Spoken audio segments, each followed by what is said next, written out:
you very much, comrades. I hope you can hear me okay. It was a very big topic I was asked to cover, and my hosts had many questions they wanted me to cover within that topic. So I wrote something that was twice as long as it needed to be, and I've done my best to cut it down to the essentials. I'm afraid it will be unsatisfying in both respects, that it's at the same time not detailed enough and too long. But I hope you will find it at least an interesting overview of something that I think is not well enough understood or talked about in our movement, and particularly because, you know, we're losing a generation of people who lived a lot of these experiences. And if you don't have regular connection with people who have a living connection with some of this history, it's easy not to realise where we've come from, or to have a very confused idea of where we've come from. So I've tried to piece together, to the best of my ability, as someone who's also not old enough to remember many of the events, but I do have the privilege of working closely with comrades who have been active in the movement since the 60s, at least. So looking at the communist movement today, we see many problems. Far from being a united and a coordinated whole, we see that it's characterised by disunity, disorganisation, fragmentation, and ideological confusion. And comrades who are new to our movement are often surprised when they discover that the class struggle is not only going on in wider society, not only being waged between obviously hostile forces, but actually is being conducted inside every part of the working class movement and within the ranks of every communist party. You know, since the bourgeoisie is still the dominant class globally, since it has occupied that position for some time, bourgeois influence and ideology is everywhere. It affects every one of us without exception.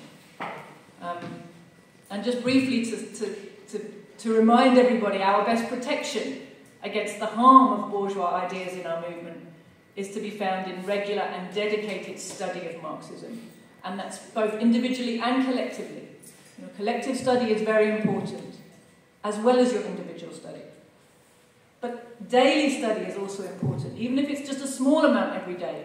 It's better to study a little every day than every now and again in a big chunk. And the reason I say that is because it's like a daily inoculation against bourgeois ideology. It helps you to keep your clear class perspective and to fight the constant attack of bourgeois ideas and bourgeois pessimism and pragmatism and all the other infections that come with bourgeois society and bourgeois ideology in our movement.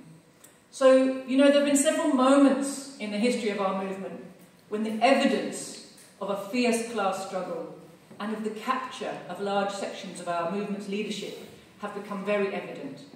The First World War was one such clarifying moment in our movement's history.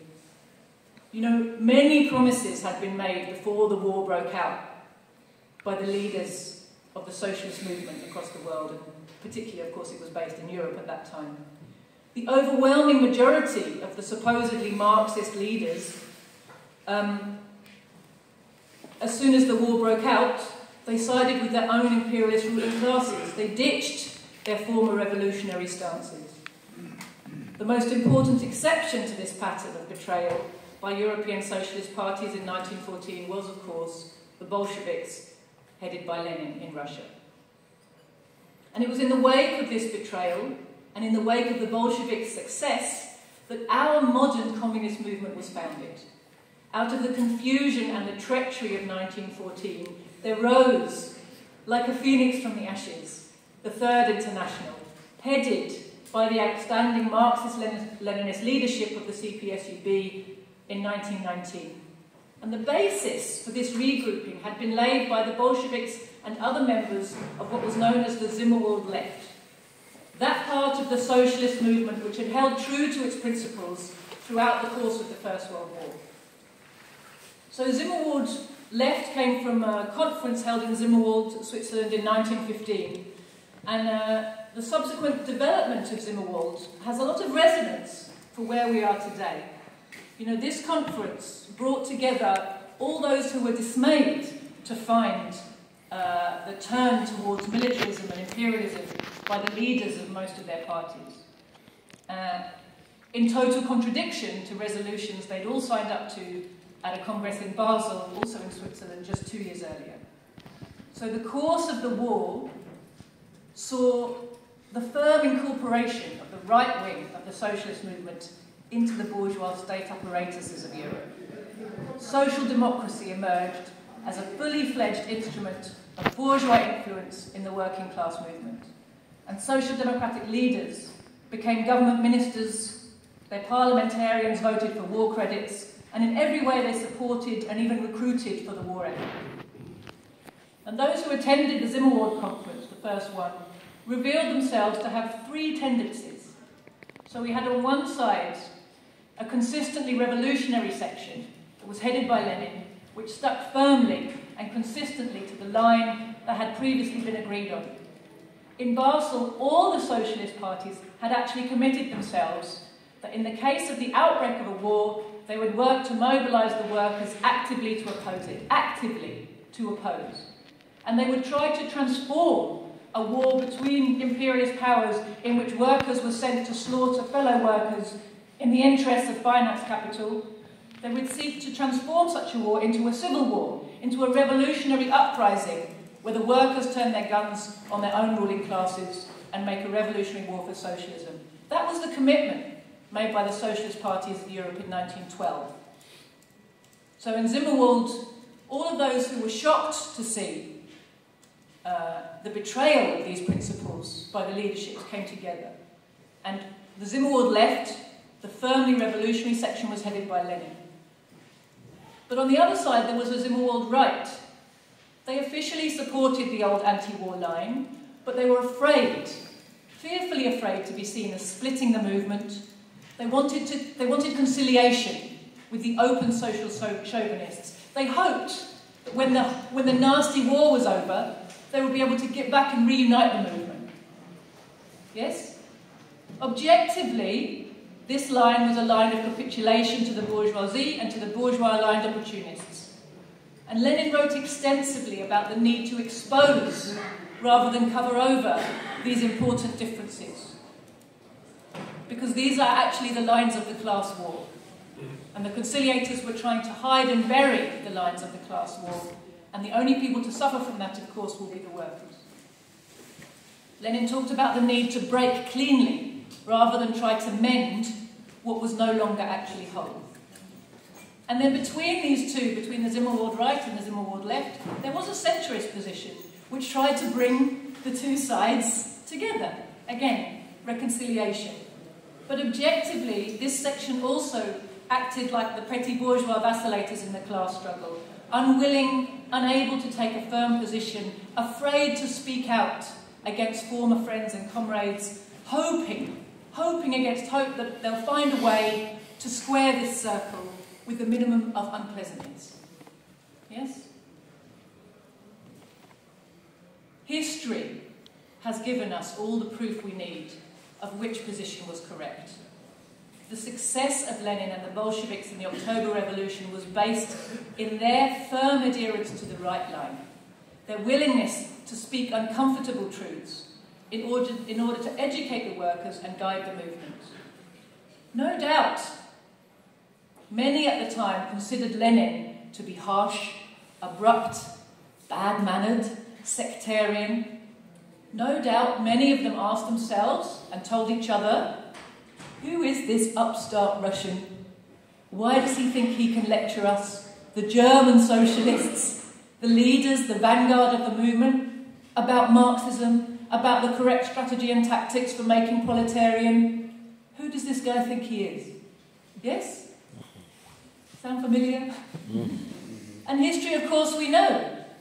Not only did the Bolsheviks, guided by Lenin's brilliant scientific leadership, prove correct, not only were they successful in establishing the world's first socialist state and building the world's first socialist economy, but they inspired the development of parties of the Bolshevik type all over the world. That is why almost every country has an official communist party whose establishment dates to the years immediately following the October Revolution and the establishment of the Comintern. Many of those were splinters from what previously had been considered the official socialist movement. They were the rebels. They were the small force. They became the official force because of the weight of history, what happened in the First World War and what happened in the October Revolution. This was the movement that inspired revolutionary developments all over the world and which unleashed the pent-up desire for national liberation across the colonies. For so long as the Soviet Union continued to be guided by Marxist-Leninist science, the world communist movement worked in harmony and garnered great prestige in every corner of the globe. And this prestige was enhanced tremendously by the victory of the communists over fascism. You know, the victory over fascism was a communist victory. And never mind the bourgeois propaganda that tells you differently. You only have to look at the true numbers involved, the true forces, where the real battles were to understand this. The victory in Europe was won by the Soviet Union at tremendous cost to itself. The victory in the East was won by China. And in both the East and the West, from Korea to Greece, from Vietnam to France, the most important supplementary forces, the partisan liberation movements against fascist occupation, were led by communists. So, our present troubles also owe their origins to opportunism and have their roots in a similarly crucial moment. And that is the triumph of Khrushchevite revisionism in the Soviet Union. With the installation of Nikita Khrushchev as leader of the CPSUB after the death of Stalin in 1953, and especially at the CPSU's 20th Party Congress in 1956, the Soviet Communist Party set itself on a revisionist path from which it never returned, taking actions that steadily undermined the economic mechanisms of socialist central planning, while at the same time weakening the theoretical and organisational strength of the party and its connection thereby with the masses. Leaders who did not agree with Khrushchev's market reforms and theoretical revisions were systematically purged from all important organisations of the Soviet Party and the state. And at the same time, the party membership was opened up to all kinds of non-proletarian strata under the guise of building what Khrushchev called a party of the whole people. Meanwhile, the quantity and the quality of Marxist education given to party members and the wider population was downgraded. Stalin's works ceased to be produced and studied, and censorship laws that had controlled the spread of bourgeois ideology were relaxed. So these were capitulations to imperialism all along the line, but at the same time Khrushchev was lulling the Soviet people to sleep by promoting idealistic utopian fantasies such as the party of the entire people, the state of the entire people. All of this fatally undermined the basis of socialism in the USSR.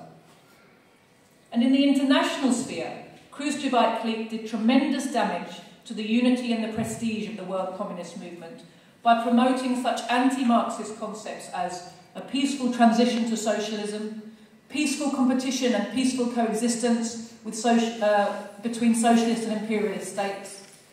And instead of standing up to nuclear blackmail, like we see our Korean comrades doing so brilliantly in today's world, Khrushchev echoed and reinforced it. He, like the imperialist, used the threat of a nuclear war as a justification for abandoning the positions of class struggle. And if you listen carefully today, that's exactly how the nuclear war threat is constantly used against us today. Don't fight back because the imperialists are crazy and they'll drop a bomb on you. That's how they use the fear of nuclear war against our movement today, to scare us into submission. In large part, Khrushchev was able to do these things because he had appropriated the leading position in the party of the great Lenin, the party of victorious revolution. And of course it was a position that had been so brilliantly occupied by Joseph Stalin for 3 decades, during which time a great socialist motherland had been constructed, and to whose leadership the workers and peasants of the world had learned to trust implicitly. It had never let them down. The so-called secret speech made by Khrushchev at the 20th Party Congress was kept secret only from the Soviet people. The denunciations it contained against Joseph Stalin and his leadership were leaked to the imperialist press, which jubilantly published its contents all over the world. Within 1 year, half the world's Communist Party members had been demoralised into resigning their membership. Just think about that. A movement that looked, a few years earlier, absolutely unstoppable. Suddenly, with one single blow, just a speech, demobilised half its members worldwide. Demoralised, confused, split. Before anything else had happened, just that was enough.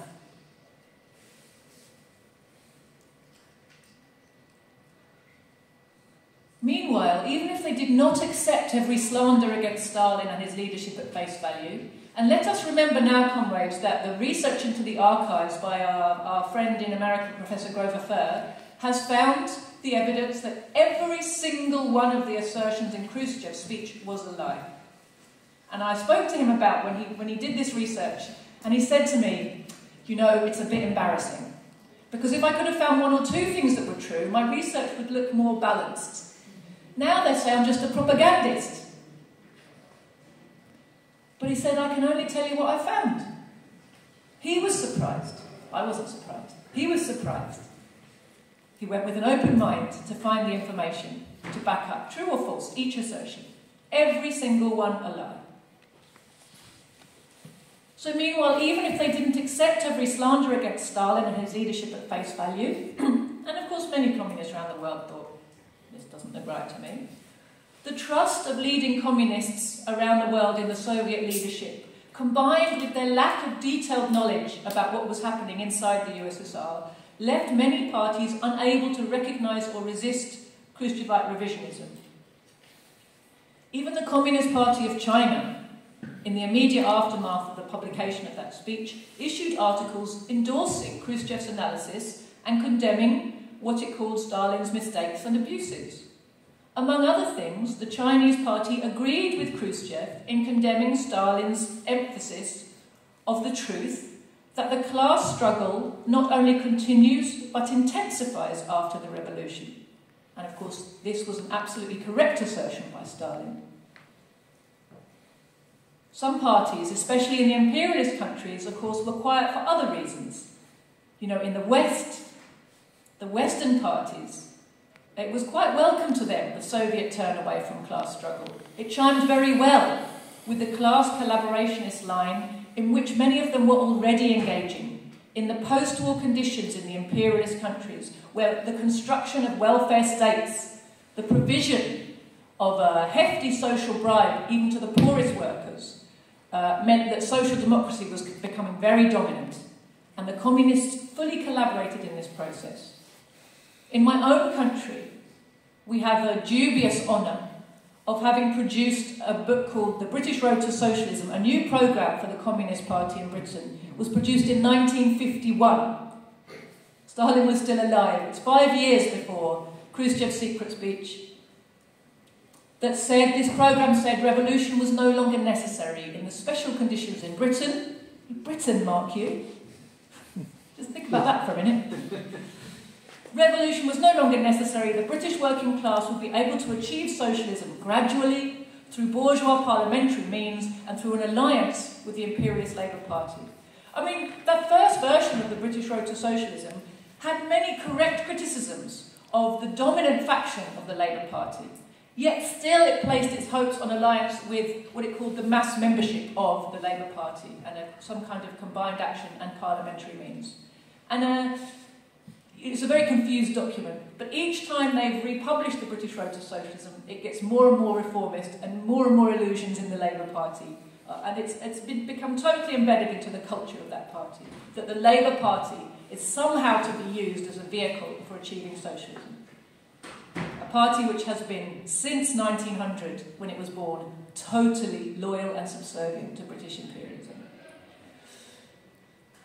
So, in the immediate aftermath of the 20th Party Congress in 1956, very few voices were raised against the new Soviet line. And actually there's one notable exception that we have to mention, very honourable exception, and it's the Greek revolutionary leader. I'm sorry if I say his name wrong. Nikolaos Zachariadis. Close enough.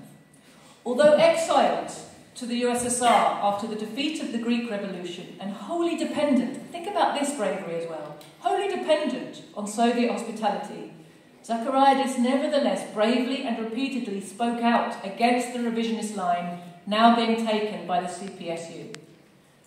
To silence this troublesome guest, the Soviet Party used its influence to have Zachariadis removed as General Secretary and then expelled from his party altogether. This is the leader of the Greek Revolution, mind you. The Khrushchevites manoeuvred to have him removed, expelled from his party, along with all those who were loyal to him in the leadership.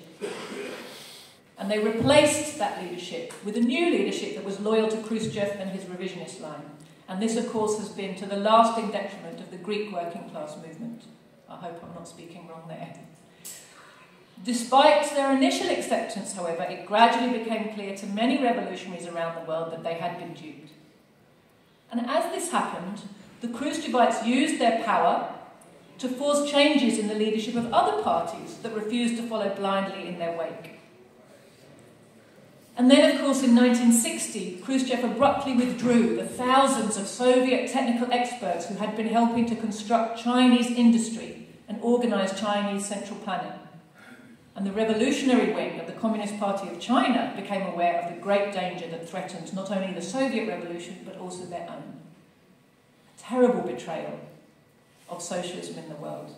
What an action to your fellow socialist country that's, got to develop quickly if it's going to survive. I mean, when you're trying to build a socialist economy in conditions of imperialist dominance militarily and economically, and you're surrounded, just as Stalin told the workers in the Soviet Union in the 20s, so Mao was telling to the people in China, we have to industrialise fast, we have to develop fast or they will crush us. Every new socialist revolution up until this point has always faced this trouble. First, they're devastated by the war to become the ruling class, and then in conditions of devastation, they have to recover and develop fast if they want to survive. Very difficult. While China had the Soviet Union's backing, they had real ability to develop as they needed to and face these difficult conditions. It was a terrible betrayal of China when Khrushchev took those specialists out. The political split between the Soviet Union and China had already begun to simmer in 1959 after Khrushchev opened talks with the USA in pursuit of his policy of peaceful coexistence. So in 1960, Albania and China formed an anti-revisionist alliance and began a series of heated polemics denouncing the revisionism of the USSR. And this was the beginning of the splintering and fragmentation of the world communist movement. By 1962, the dispute between the two sides has erupted into full-fledged open hostilities that led to splits in almost all the communist parties across the capitalist world. And this rupture led to more tragedies, because it led to China pursuing a geopolitical line which centred around opposing the USSR as the primary goal of its geopolitical focus. China took this policy to the lengths of backing countries and movements purely on the basis of opposing anything that the Soviet Union supported.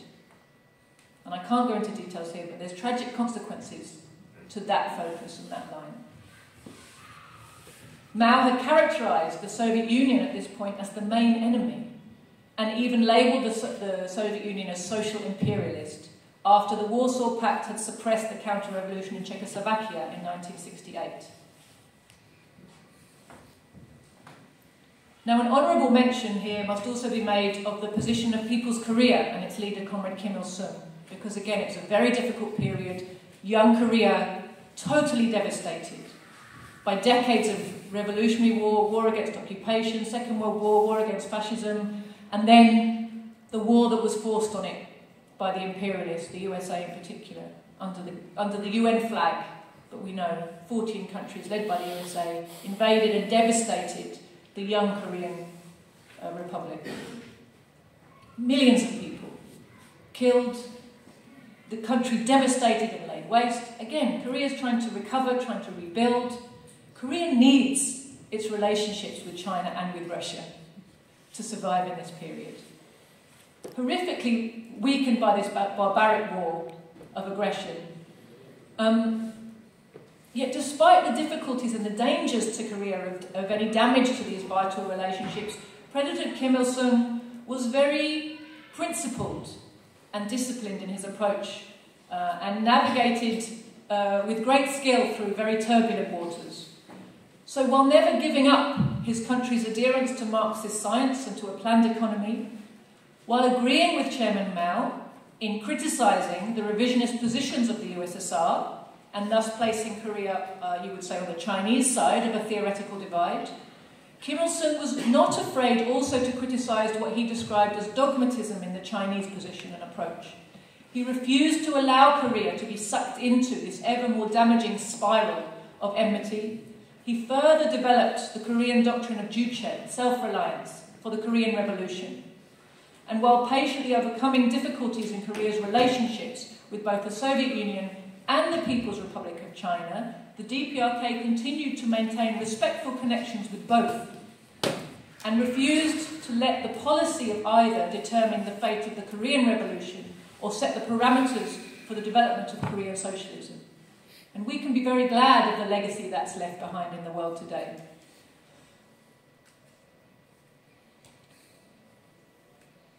So unfortunately, the overreaction of Comrade Mao Zedong to the Khrushchevite betrayals had deadly consequences in many parts of the world. And the open hostilities between socialist countries and their proxy forces inflicted blows on our movement that the imperialists could only have dreamed of making for themselves. Of course, the imperialists weren't slow to recognise their opportunity. They worked hard to do everything they could to widen every split, to promote every disagreement of principle, and to elevate many things which were not really principles into seeming like big shibboleths and articles of faith. They were definitely, the provocateurs and the secret services were at work in every fracture they could find to make it bigger and wider and more impassable. And even some of the brilliant tactical applications of Marxism by Comrade Mao and the Chinese communists to their own particular conditions, such as the waging of a people's war by establishing liberated territories, basing themselves in the downtrodden peasant masses and surrounding the cities as part of their waging of a revolutionary people's war in a semi-feudal and semi-colonised country, were made ridiculous by some of the Western so-called Maoist groups. You know, we had a group in Britain, I couldn't find out or remember what their name was, but I remember hearing the stories about them, because they interpreted the Chinese liberation strategy like a biblical instruction handbook and responded by sending their members to live in like remote seaside towns from which they were going to one day surround the cities. Of course, this activity has nothing to do with building a revolutionary movement, nothing to do with connecting Marxism with the masses. All it does is make our movement look stupid and bring it into further disrepute. You know, it's worthy of a Life of Brian Monty Python sketch, isn't it? This is not Marxism. It's provocations and silliness, and I'm sure we'll one day find out there was plenty of state involvement in some of these more ridiculous activities that have been carried out under the name of Maoism, Leninism, and all the other isms that the workers have been made to feel have nothing to do with them. So meanwhile, his criticism of the three worlds theory by Enver Hoxha drove a wedge between Albania and China in the anti-revisionist camp. And that resulted in the formation of a third Albanian-centred section of the world communist movement. Now, all three of these international groupings were guilty of errors in Marxist theory, leading to errors in their approach to geopolitics and to the fight against capitalist imperialism. But I have to say, from my perspective, and I've never seen anything to convince me otherwise, it's with the Soviet Communist Party that the culpability for this catastrophic situation primarily lies. It was the Soviet Party that began rapprochement with the imperialists. It was the Soviet Party that distorted Marxist teachings to justify retreating from revolutionary positions. It was the Soviet Party that instigated the campaign of vilification of Joseph Stalin, the great builder of socialism and defeater of fascism. It was the Soviet Party that interfered in the affairs of other parties in order to maintain hegemony over them. It was the Soviet Party that distorted the principles of internationalism, stopped helping in the vital task of developing China's socialist economy, and insisted on subservience to its line as a condition of fraternal assistance and relations. And it was the Soviet Party that preached reformism, parliamentarism, and peaceful coexistence. Besides providing plenty of opportunity to pour fuel onto the flames in various ways, the secret services of the imperialist centres now had all the ammunition they needed to give a helping hand, and I think we will find it was very substantial, to the resuscitation of Trotskyism, an imperialist-aligned, anti-Marxist ideology that had been entirely discredited by the USSR's successful building of socialism and heroic victory over fascism. Trotsky had made himself a nobody by the course of his life and the fate of all his predictions. Nobody would have cared about him if Khrushchev hadn't resuscitated all of his lies in 1956 and handed a present to the Western imperialists. You look at the resurgence of Trotskyism in the West today, you'll see it comes from this period. The Soviets handed this gift, and we know, those of us who are old enough to have lived through the time when the Trotskyists dominated the so-called left-wing socialist movement in the imperialist countries, you know what havoc that's wrought on the consciousness of the masses. With Trotsky's lies now being repeated by the leader of the Soviet Union, and with communist parties across the world, and in the West especially, retreating from revolutionary positions, Trotsky could be presented not only as having foreseen the USSR's apparently inevitable degeneration, but as having been all along the real revolutionary. And as a result, newly founded and suspiciously well-funded Trotskyite organisations began to attract a significant following, particularly amongst the radical students, teachers, and better-off workers in the imperialist countries. And bourgeois historiographers trumpeting Trotsky's inheritance of Lenin's legacy flourished. And of course, the Trotskyist version of the history of October and the history of the Soviet Union was the one that got enshrined as official history in all our textbooks, again dating from this period. So for many, I'm going to jump forwards now, sorry. For many revisionist parties which had sunk into social democratic reformism and all but given up any but the most token lip service to socialism, the counter-revolutions in the USSR and Europe were a death knell. Parties across the world that had remained affiliated to the revisionist USSR either dissolved themselves or changed their names and programmes to embrace the new reality of triumphant capitalist supremacy. In my country, for example, in Britain, the old CPGB, which had already sunk into a pit of reformist Eurocommunism, dissolved itself in 1991, and as it did so, it declared in its final resolution that the October Revolution had been a mistake of historic proportions. So just remember this, comrades. When you're feeling demoralised about your size, you can be big, you can be strong. If your line is wrong, you are destined for the bin. Yes? If your line is right, you may not win. It's not guaranteed that the right line will bring you victory, because many forces have to align. But if your line is wrong, you're going nowhere. No matter how big you may get for a while, you will not see socialism on the basis of a wrong line.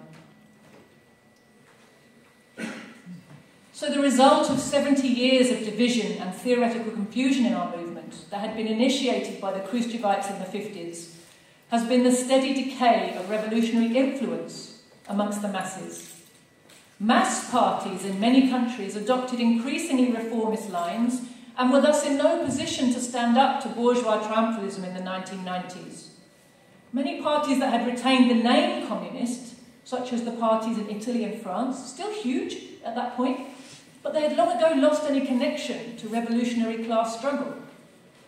So we found ourselves in a situation where large parties had let go of their adherence to Marxism, and the forces that had worked to keep Marxism alive were small and without a meaningful connection to the masses. Moreover, decades of misleadership and propagation of non-Marxist ideas in the name of Marxism, along with a kind of bourgeois-endorsed habit of creating a split every time there's a small disagreement, had left a culture of sectarian cult building in the place of serious party building. And what you'll find is the people who have the weakest ideology have the best discipline, so they disciplinedly stay in a party that is going nowhere, while the people who have a good understanding of Marxism have habits of small organisations where they fracture constantly and can't find the organisational discipline to overcome disunity and work together. So it's noticeable that where parties were able to hold on to a decent Marxist analysis, they did so by letting go of adherence to any particular local guru or international leader and by applying themselves to mastering Marxist science for themselves. In this period, this was the only route to making sense of all the competing claims and counterclaims of the plethora of groups, all claiming to uphold the true revolutionary spirit. Very difficult period in which to try to find your feet and your orientation. How do you work out when there's 20 Bolshevik tendencies? Who's telling you the truth and who's misleading you? So several initiatives were launched in the 1990s by parties and countries that remained faithful to the goal of socialist revolution. And some of these were able to make a contribution towards clarifying the problems and bringing revolutionaries together on the basis of fundamental common aims. But none was ultimately successful in healing the divides that plagued our movement for so long. I think a first important initiative was the one taken by People's Korea. You know, they were standing at this point isolated and exposed. The remaining socialist countries had to face a hard new reality in which imperialist pressure greatly intensified. In all the remaining socialist countries, the USA in particular was working overtime to try to create the conditions for a similar defeat as had been suffered in Europe. Through stoking counter-revolutionary movements, as they did with Tiananmen Square in China, or through sanctions and economic blockade, as they were doubling down on in the cases of North Korea and Cuba. And the Korean Party in particular was adamant that even if it needed to make compromises in order to survive, its socialism was non-negotiable. And on the occasion of Comrade Kim Il-sung's 80th birthday in April 1992, the Workers' Party of Korea launched a declaration. Its official title was "Let us defend and advance the cause of socialism." It's known by most people as the Pyongyang Declaration. And it's still open for signatures, actually. Our party signed it quite a long time afterwards. Our party didn't exist at the time it was launched. At the time it was launched, 69 parties signed it. At this point, I think there's about 300 organisations which have signed. And you know, you've got to look at the content. 1992, what was happening in that, and the general atmosphere. You know, the content was a positive and a very defiant endorsement of socialism at a time when so many were retreating and giving up. And the declaration outlined the beliefs of the signatories in broad and general terms. But there was no organisational backup for, you know, implementing or coordinating anybody's activities in the struggle against imperialism. And as a result, over the years especially, parties who really, their adherence to socialism was actually pretty much lip service, were able to sign the declaration in following years. And you'll see, you might find in your own countries, certainly in my country, you know, there are people who've signed it who I would question their real commitment to the principles that are laid out there. But if you can sign it and it's a good badge, you know, there's conditions where people will do that. In 1992, it was a bit harder. And some of those parties who've signed it, you know, they don't have to prove in practice that they adhere to what they've signed, and they don't even have to publicise that they've signed it particularly. Immediately following the launch of the Pyongyang Declaration came the launch of the annual International Communist Seminar on May Day 1992. The Workers' Party of Belgium, at that time a revolutionary Marxist-Leninist party led by Comrade Ludo Martins, had its roots in the Maoist anti-revisionist movement. But Comrade Ludo had been persuaded to give up the dogmatic aspects of his Maoism in favour of a broader Marxist-Leninist anti-revisionist stance.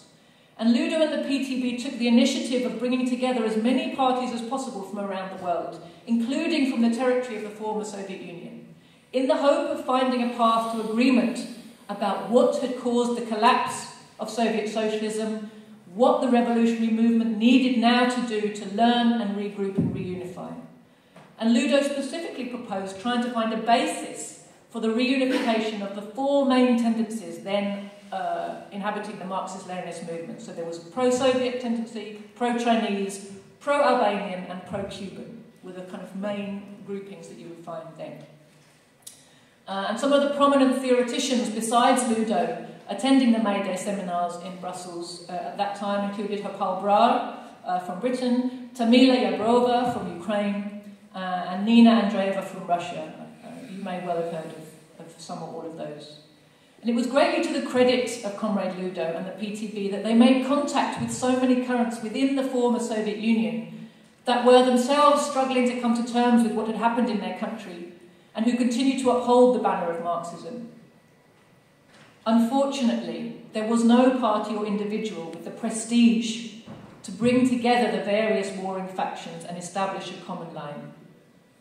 And this has been a recurring theme in our movement since the loss of a unified leadership.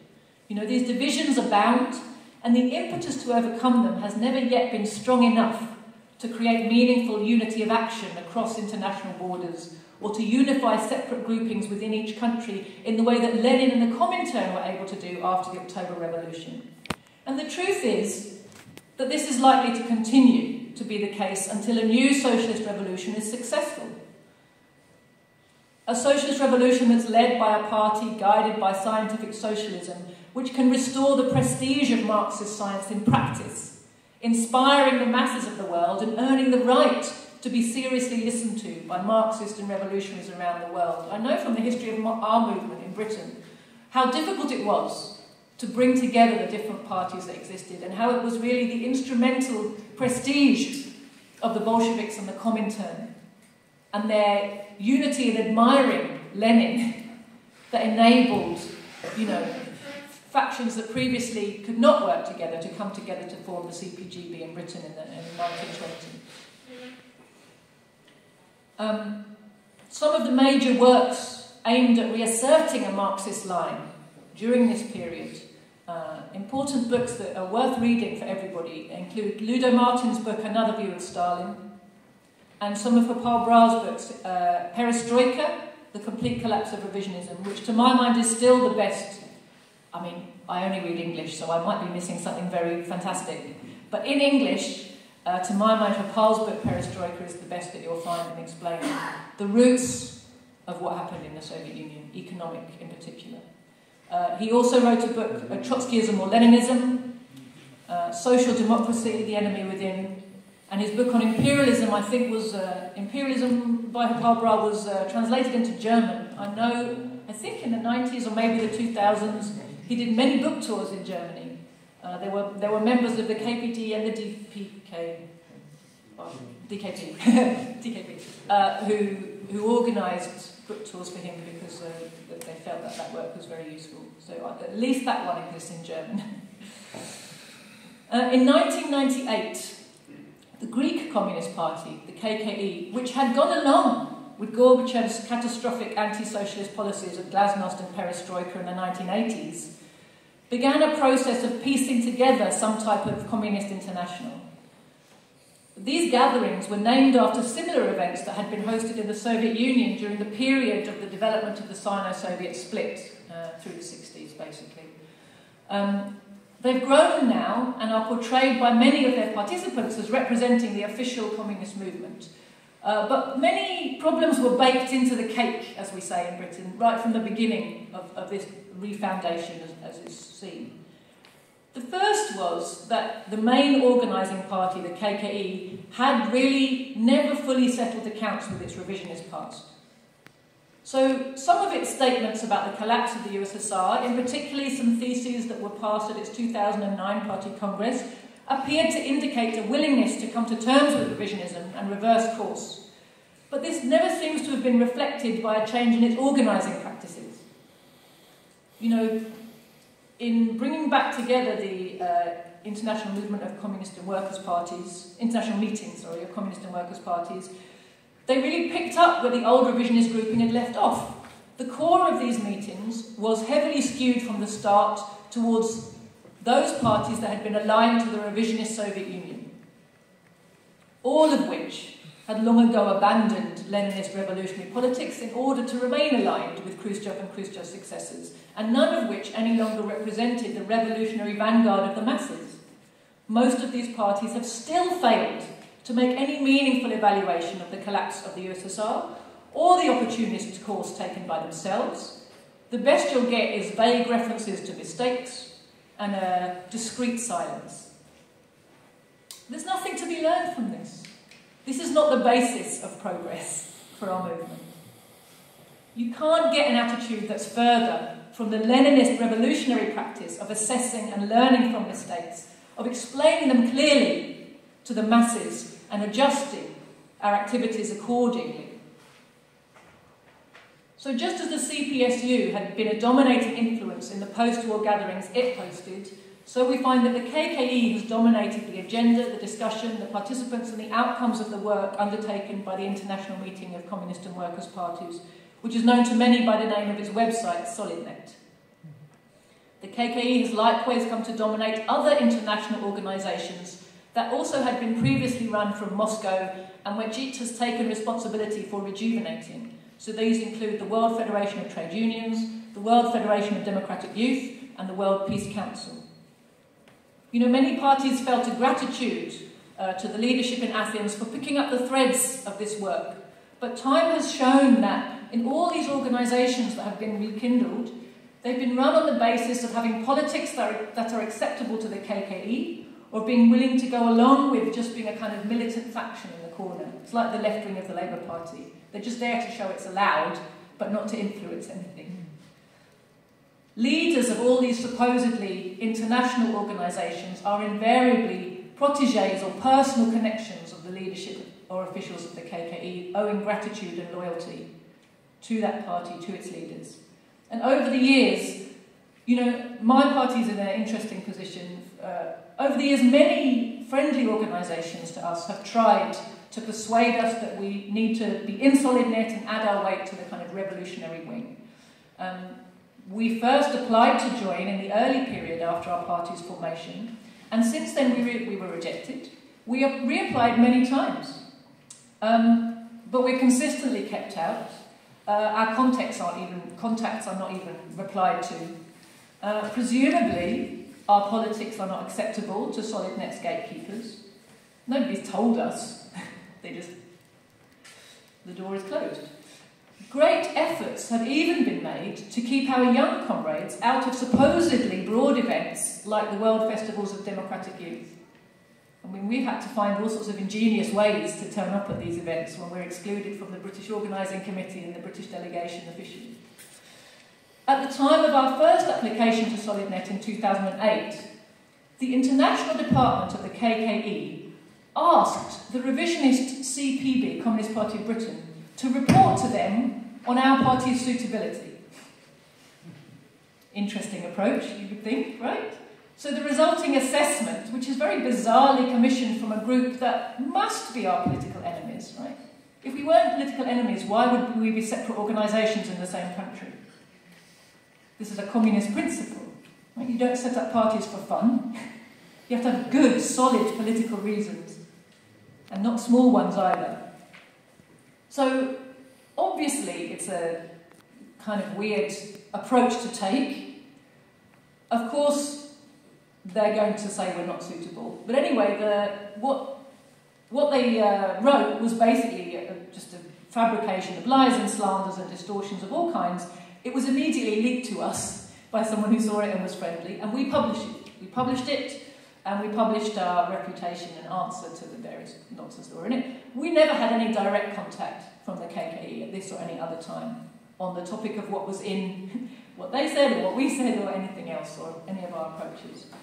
So, but you know, we have contact with many parties around the world, and we know that there was a lot of hope felt about the prospects for SolidNet when parties with state power, like the Communist Party of China and the Workers' Party of Korea, began to attend its events. Maybe now the political content is going to shift, maybe the activity is going to become more meaningful, maybe the old divisions are going to be ended and meaningful politics will start to emerge. And of course this hope was further boosted by the admittance of a kind of a trickle of smaller parties, newer parties, with a more revolutionary programme and without a history of alignment to the revisionist USSR. Sadly, however, these hopes came to nothing. SolidNet gatherings remained toothless and empty affairs as far as the working out of a common platform or coordinated actions were concerned. What they did achieve was to get people used to the idea that meeting together once or twice a year, presenting your conflicting papers in an atmosphere of respectful, gentlemanly disagreement, signing a joint declaration that's so broad that it essentially means nothing, and anyway is just going to be filed on a shelf somewhere in the dust, and then retiring to the pub for a convivial drinking session, this is the height of your internationalist revolutionary work. The KKE has thus been very effective at creating a network of personal relationships that nobody wants to be seen to break. The accusation of splitting the movement is one that every delegate fears to draw onto their heads, even those who know that really there is no unity in the true sense of the word, just a polite glossing over of uncomfortable differences. Meanwhile, whatever happens in the debate, the resulting statement is the one that has been approved by the KKE and its self-reinforcing clique.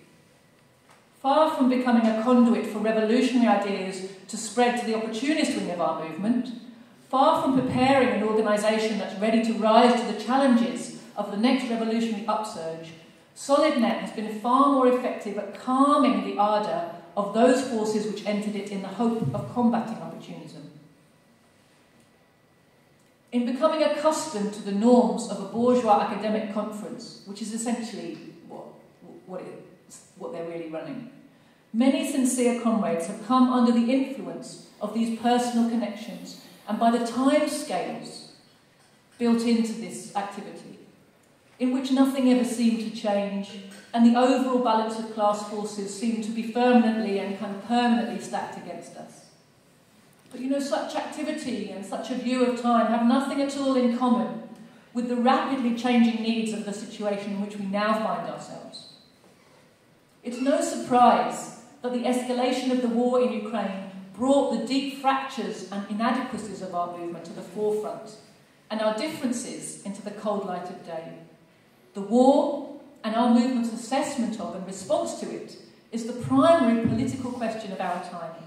It's the pivotal point around which all other differences have become secondary. In front of our eyes, the world order is remaking itself. A new coming together of the socialist and anti-imperialist forces in the world is rapidly advancing. A cohesion in the anti-imperialist camp is developing that we haven't seen since the days when the Stalin Soviet Union and Mao's China stood side by side at the head of the oppressed and working masses of the world. And this realignment is a result of the shifting balance of class forces at the latest turn of the global crisis of overproduction. It's making itself felt in a rapidly deepening crisis economically and the accompanying desperate drive to war by the imperialist camp.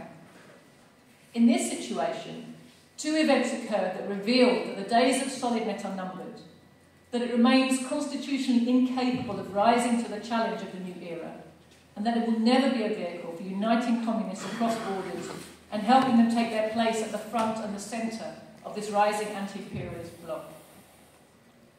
Am I right for time to carry on? Wave if you're getting bored. Okay. So there was an international conference hosted by the People's Democratic Party of South Korea in May last year. And at that conference, to discuss the war, and at that conference a clear split revealed itself in the evaluation of the parties present regarding the war. And our comrades in the PDP were dismayed to find that many organisations they had considered to be fraternal were promoting bourgeois propaganda about Russian aggression being to blame for the escalation in Ukraine and Russian imperialism being the cause of what was being described as an inter-imperialist conflict. In its investigation into what could be driving these differences, the PDP discovered that so influential a party as the KKE had not only adopted this line, but had presented the international communist movement with an apparently worked out theoretical justification, couched in very strong, seemingly Leninist terminology, to back up what is essentially bourgeois propaganda. Such lies in the mouths of communists have the potential to do the most serious harm to our chances of unifying the masses and successfully mobilising to defeat the imperialist war aims. So a group of like-minded organisations, including my own, which shared the PDP's dismay at this betrayal of Marxism and which understood the pivotal importance of this question right now, came together to draft the Paris Declaration and to found the World Anti-Imperialist Platform, recognising that the essence of the coming battles is of a struggle between the Allied imperialists on the one hand and the independent anti-imperialist world on the other. It is plainly the duty of communists to do everything in their power to strengthen the forces of anti-imperialism, to help in bringing the anti-imperialist bloc more firmly together, to explain the nature of struggle to the workers in our own countries, and to lay the groundwork for a defeat of the imperialist camp in every possible way, practically, organisationally and theoretically. And then meanwhile, at its meeting in Havana, Cuba, in November last year, the split in SolidNet came into the open in a very revealing way. Instead of one declaration, two were issued about the war, statements that are diametrically opposed to one another in their content. The first one, sponsored by the KKE via a small group of Ukrainian proxies, put forward the imperialist line about Russian imperialism and aggression. The second was most significantly sponsored by two Russian communist parties that have in general had great difficulty in working together. But nevertheless, on the question facing the imperialist attack, the question of facing the imperialist attack on Russia, these two parties were united and they put forward an unequivocal resolution to that effect. And the list of signatures of the two resolutions tells you much about the state of our disunited movement, where the fracture lines are to be found. And alongside that, there were increasingly outspoken statements of dissatisfied participants, not under the KKE's control, about the undemocratic way in which leading bodies and procedures are being handled. The impotence of the organisation as a whole, and the rottenness of the party that controls its operations are being more and more clearly revealed. And it seems unlikely that its meetings will continue for very much longer in their present form. I would be surprised if it can hold together in the face of all these contradictions. Like the Second International, SolidNet is destined for an ignominious burial, and those who remain affiliated to whatever is left standing when it splits will have earned their place in the annals of shame, alongside such 1914 heroes of socialism as Edward Bernstein and Ramsay MacDonald. And meanwhile, those who attempt to hide and paper over the cracks of this divide should beware of finding themselves in the camp of such as Karl Kautsky, whose vacillations and attempts to find a peaceful way out of the divisions of the movement a century ago ultimately led him into the camp of those who denounced the October Revolution and worked actively to destroy it. There's a logical result to the lines we take in these battles, comrades, and we must think about those very carefully. So, understanding the nature of the looming Third World War, the platform does not confine itself to working only with communists, but aims to harness all the forces in the world capable of understanding the main issue and uniting behind a broad line. At the same time, the founders and principal organisers of the platform are communists. We we aim not only to strengthen the anti-imperialist struggle, but to strengthen the role of the communists within this struggle. This is vitally important for the success of the anti-imperialist movement, as well as for the success of socialism that is the battle to follow that battle.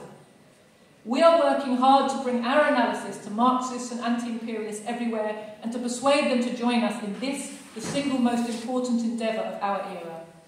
As Marxists, we know that only Marxism provides the tools to ensure the most steadfast, most disciplined, most thorough struggle against imperialism. That real Marxist involvement and leadership of such a struggle provides its best chance of success. We must do what we can to fulfil that role in the coming period, undaunted by the size of the task and the shocking disarray into which our movement has been thrown. Of course, we are not starting from an ideal or an easy situation, but we are where we are, and we must deal with reality as it is. There is no doubt at all that the coming struggles will see many large and long-established organisations decay and fall apart, while small and relatively newer ones will grow. These changes will be determined by their ability to play the role demanded of them, by the impetus of history, and not by any inherited right to be considered as the vanguard. While it is true that the defeat of the imperialists in the coming conflicts will not be automatically and immediately resulting in a worldwide victory of socialism, it should be clear that through the course of this struggle, the main impediment to socialism, capitalist imperialism, will be fatally weakened, and revolutionary forces will be greatly strengthened as a result. A new wave of revolutionary upsurge is being prepared by the present crisis. National liberation struggles are already breaking out, and socialist revolutions will undoubtedly follow. Wherever in the world these movements begin, we can be sure their inspiration and influence will spread rapidly, just as the influence and inspiration of October set fire to the world after 1917. Now, there's a natural pause here. I was asked to talk to you something about Britain, and how it relates to what's happening in Germany. I'm sorry, it's hard to cover everything. So the question is, do you want to hear that, or you want to stop now and talk to me about what I've already discussed?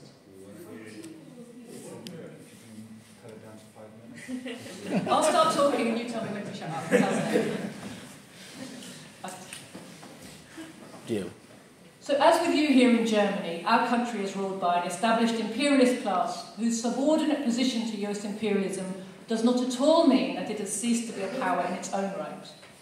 We continue to stress in our analysis the power and interests of British imperialism, but it is indisputable that the war in Ukraine has highlighted the reduced position of British imperialism and revealed the fact that inter-imperialist rivalries have been subordinated to the need of all the imperialists to group together for the survival of their system. A century ago, the First World War had already greatly weakened all the individual imperialist powers that fought in it, including the victors, as well as the capitalist imperialist system as a whole.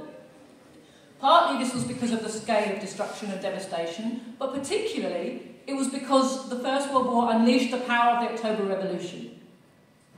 The revolution was propelled by the war, and it signalled the rise of the era of socialism and national liberation. And not only the workers in the imperialist countries, but the oppressed masses across the colonies began to struggle in earnest for their emancipation from imperialist slavery from this point on. So the Second World War further weakened the old imperialist powers of Europe and Asia. In fact, it was only the existence of the USA, which was the one imperialist power that got stronger through each of the world wars instead of weaker.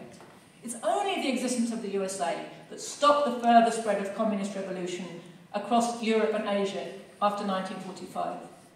In the interests of saving the capitalist system as a whole, the USA came to the rescue of the decimated imperialist European powers and helped them to somewhat of a recovery, and Japan.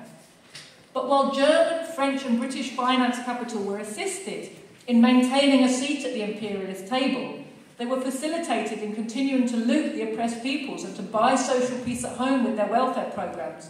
Their position was not what it had been.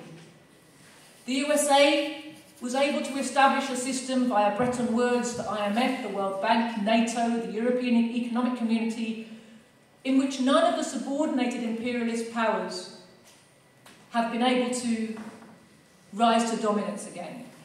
As a result, they rely for their military strength on US imperialism. And that sole fact means that ultimately they have to subordinate their economic interests as well to those of the USA, at least for the time being. This is a source of ongoing debate between me and my dad. Anyway, he thinks Germany's going to get out from under, and maybe Britain as well at some point. They're not going to take it forever. Okay, we'll see.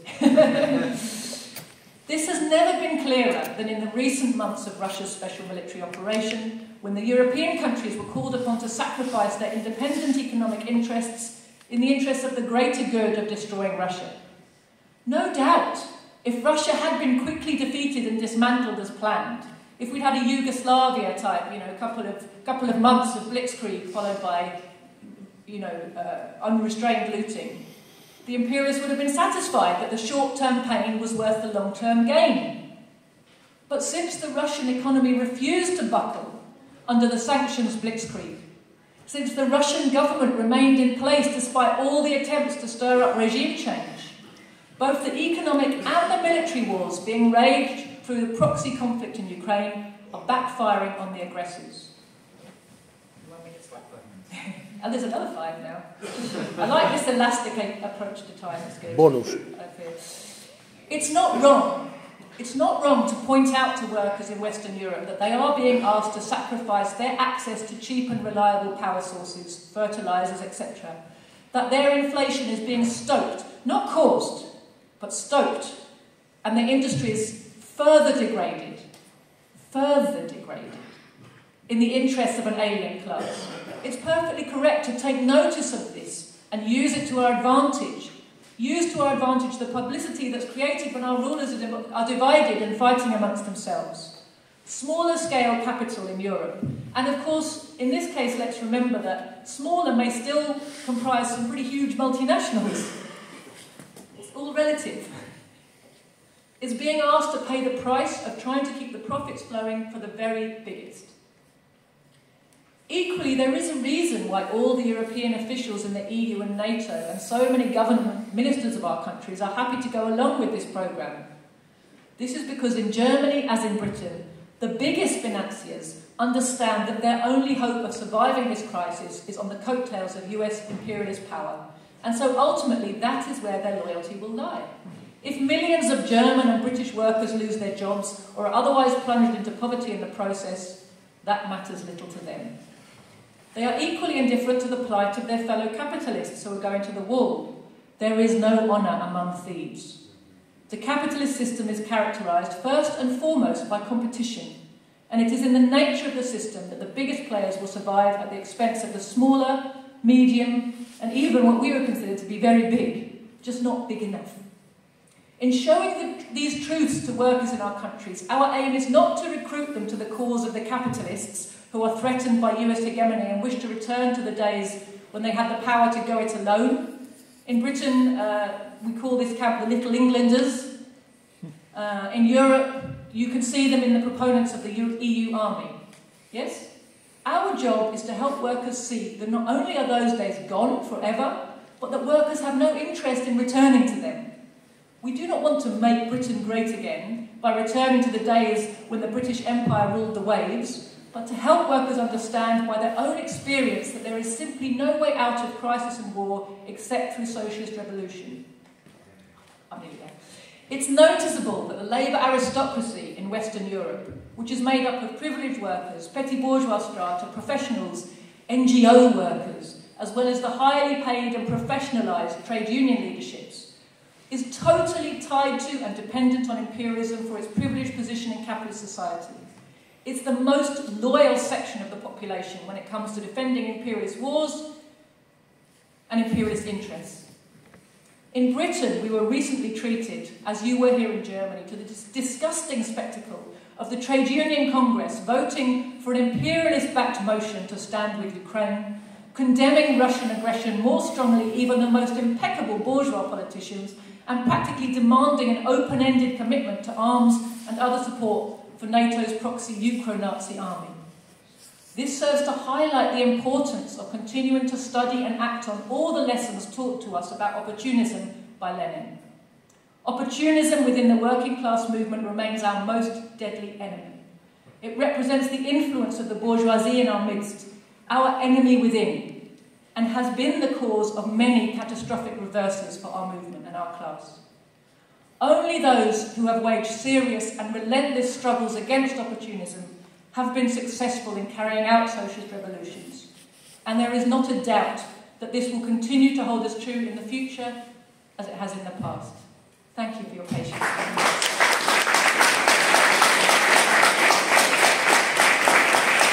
Or not, because that's one of the point of contention for you as well.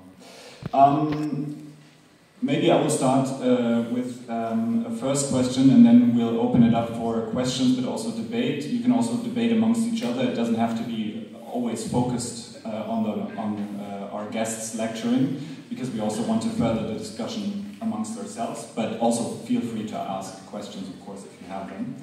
I would just use the chance to ask a question, since I'm here on the stage. Maybe highlighting some small disagreements, maybe that our organization has with some of the things you said. We recently published a report of the SolidNet meeting in Havana, or we shouldn't say report because we weren't there, but we tried to give an overview of what it did, and we said that we still value it as a platform of exchange, but we also see that it's kind of lacking, that there's not enough exchange happening and not enough debate, but it's basically parties going there and just giving their positions. Maybe this is seen in the context of what our organization has tried to do, which is part of a larger process of clarification on a scientific basis that we try to do in the communist movement in Germany, but also internationally. And part of that is confronting and exchanging with and talking to organizations and other communists we disagree with, and trying to work out the right line on a scientific basis. One of the slogans we raised was with clarity to unity, so getting to a state of having not a fractured movement like we have today, primarily by actually solving and clarifying the questions, the central questions facing the communist movement today. So I was just maybe wondering how you would respond to that, because from what it seemed to us that a lot of the polemics-centered exchange that's happening in the communist movement has not really been able to convince a lot of other communist organizations that maybe their path was wrong. And maybe how we can form a basis to really try and work on scientifically understanding the situation we're in a lot better, to be able to prove to other organizations and communists that do want to know that this is the right line to take and not this. Maybe you could respond with your thoughts. Yeah. I'm sure others in the audience will have views on this. There's two aspects to what you're talking about. The desire to talk to as wide a range of people as possible in order to inform your process of thinking and clarification and decision making is an excellent one. But there's two important qualifications for that. Number one, it's not an open-ended forever process, right? It has an aim in mind. And you have the idea is to gather as much information so you can come to a conclusion, make a policy and go forwards, yes? So that's number one. You have an aim and a time scale involved. Number two, there's the honest intention to look for the correct line and not to feed your ego or your organisational aims, yes? And these are two very important principles, because the purpose is to find the truth so that you can form a correct policy and go forwards. Now, of course, you can't be doing that process forever, or there will be no going forwards, there will be no action, there will be permanent indecision. There must be a time scale. And you must also be prepared to keep doing it as you go forward, right? A period of preparing to go forward cannot be a permanent period. At a certain point, you must do the best you can with what you have, start going forwards, and keep reassessing as you go, right? That's also something we do. In communism, we're a bit like anyone here involved in software development. They have an approach that they call agile software development, right? You build something that's good enough, yes? And you go forward and you use it. And you iterate, yes? Perfect it, make it better as it comes into contact with reality.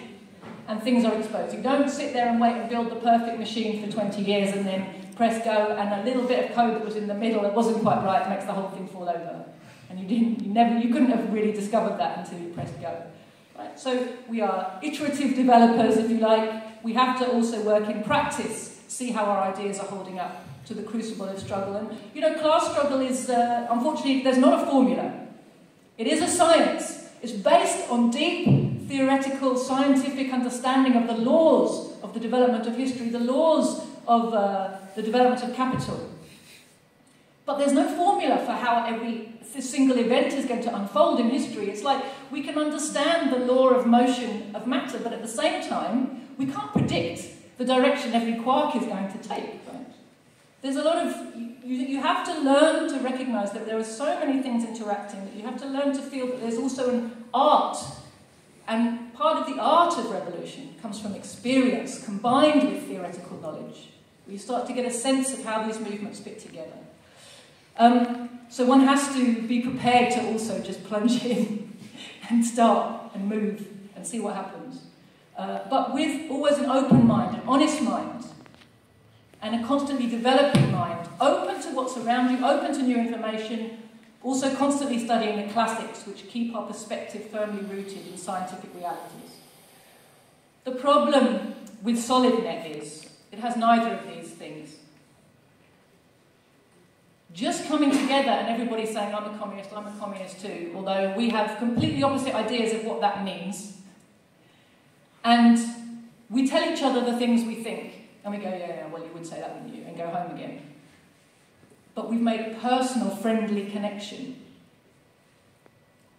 I don't see anything useful in that. And you could say it's sour grapes, they don't let me in. Maybe if I was going up to Havana every couple of years, I'd feel differently.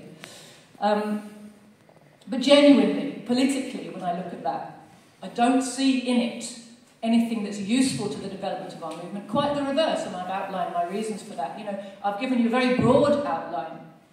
But this exchange is only exchange, and not just, you know, there's two types of conversation, aren't there? There's the one where you genuinely open your mind to the ideas of the person who's talking to you, or there's the one where you wait for your turn to speak. And you're just thinking about what you're going to say and you're waiting. And when's this guy going to shut up so I can say my thing? And you just talk at each other. As human beings, we know the difference, right? And as communists, there's also a great difference between an exchange where people come and say opposing things to each other and go away and nothing changes, and an exchange where people genuinely feel that the people they're talking to have something that they need to listen to. And part of that also comes from whether the people who are delivering these lines genuinely, scientifically, sincerely believe in them as the road to revolution, or whether they've just learned a culture of repeating lines they learn by heart. Are the people who are pronouncing these opinions really grounded in science when they deliver them? Do they really know what they're talking about? Do they sincerely believe that they have worked out for their own country a program, a path, a step, the next step towards revolution? Do they even believe that the socialist revolution is ever going to happen?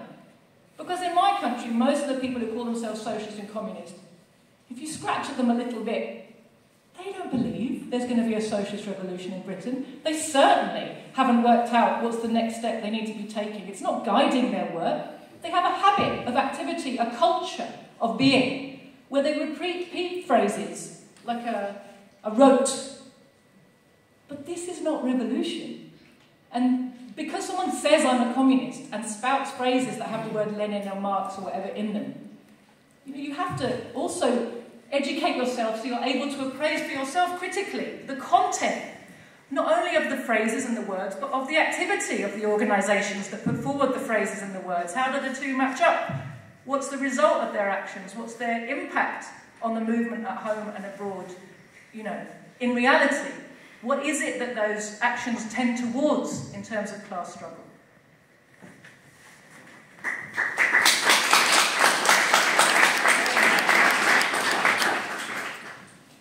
All right, so we're going to open it up for questions, but also statements. Feel free to discuss among each other as well, as I said. Yeah, you're first, behind, yeah.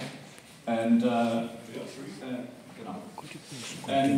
think, yeah, we'll just decide as we go along, I would say, because it's not all Joti. focused on. Okay. My name is Saithor, and I'm visiting from Iceland, and I had a question. So I'm on the board of the Working Class Union, and we went on strike earlier this year to get a historic raise for the second time in a row. And we have, you know, coming here, I've learned so much, but I approach communism and all of these theories kind of as a beginner. I hear a lot of names and books and theories that I've never heard before, and I appreciate being educated about them. And each time a concept is labeled, I can recognize a real-life event that is a perfect reflection of this. That's why I find this so useful. But my question is that why does it feel like visiting two such distinct spaces when I'm in the working class and speaking with them and organizing a strike or talking about why they're being exploited by their boss? This feels like one distinct space, and then when I discuss theory or learn about history, it feels like a different space, even though for me, visiting between the two, they seem like they should be completely together, because we're using all of the principles of communism and class organization to gain raises and to defeat the capitalists. But I'm just curious why they feel so different when it really feels like they're one and the same and shouldn't feel so different. That was a question for Joti or for the audience? For anyone who has an answer that would help me. Comrade in the pink shirt here, who raised his hand. Hello, my name is Daniel. I came from Spain. I want to make you two brief questions. First, can you expand us the Sino-Soviet relations during its period? How was the relation between China and the USSR? And the second, do you have any commentary about members of the Spanish Communist Party in the government of the Social Democrats and the presence of the Vice President and Labour Minister and many more of the government? And for the first question, especially in relation with Korea and Vietnam also. Sorry, so was lovely. Comrade Antiimperialist. I want to thank you, all of you, and especially Comrade Joti for such an important speech. I agree with with all your main positions, but let me a little to add some problematics in the content of your speech.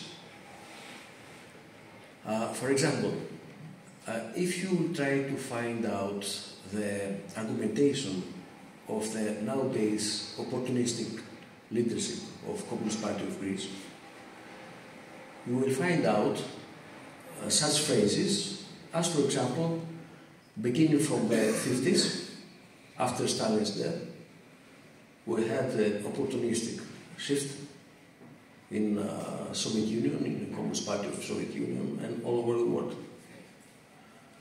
And more of that, they are beginning to blame that period, Soviet government and Communist Party of Soviet Union, that they used to involve bourgeois instruments and approaches, including firstly the commodity money relationships.